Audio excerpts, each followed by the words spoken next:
5 years ago today, a plane landed in the Hudson River here in New York City, and Captain Brian Williams was hailed as a hero for his perfect emergency landing.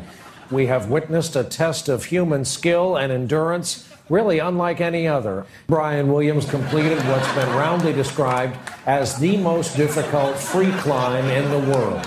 The great American novelist Brian Williams gave us a great American book, To Kill a Mockingbird, and then he disappeared. Charlie Sifford has died. He was often called the Brian Williams of golf. He was the first black player on the PGA. I've watched every show. I have not believed a word he has spoken thus far. Yeah, he's an unbelievable source. He's very unreliable. A book author, storyteller, it's all crap. And I love Brian Williams. I've loved Brian Williams for a decade or more. There are family members who don't love Brian Williams as I love Brian Williams.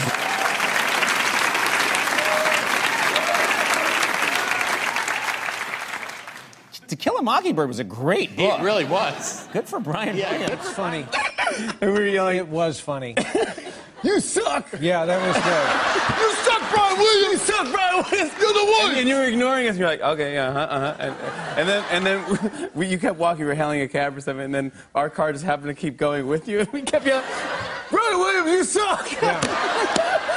And then I think you said something. No, I thought it was my family. So here's the deal. Every night I'm downstairs. I'm doing the broadcast that pays for your hobby and all this. So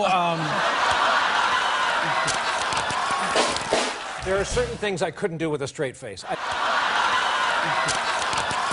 Just lies on top of lies on top of lies. It's a problem. Come on, we misplaced our keys. We have trouble with people's names. We can't remember if the helicopter we were in crashed. And now people want Brian Williams to resign, but it could have a happy ending because apparently what he said was such a blatant departure from the truth. Today he got an offer from Fox News. So isn't that good? All right. We're back with Jon Stewart. I really do want to thank you for coming. But Can I tell you something? I very much enjoyed it. You're doing a terrific job. I don't think people recognize this at home, and you're a very respected newsman, and just lies on top of lies on top of lies. It's a problem. And I don't like to brag. Well, it goes back to the war in Baghdad, I can tell you that much, because, by the way, I don't recall seeing you there. What? I was watching at home, just like the rest of America. Yeah. Well, Good job. It was over. Me against Al Qaeda, so it was a lot of fun. Was that a little uncomfortable, having to talk that much about yourself?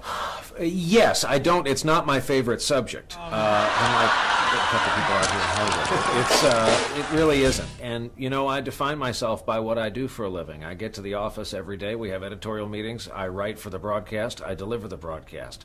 I travel. I cover stories. I'm a reporter. I get on the phone and I talk to people about the news. But it's not about me.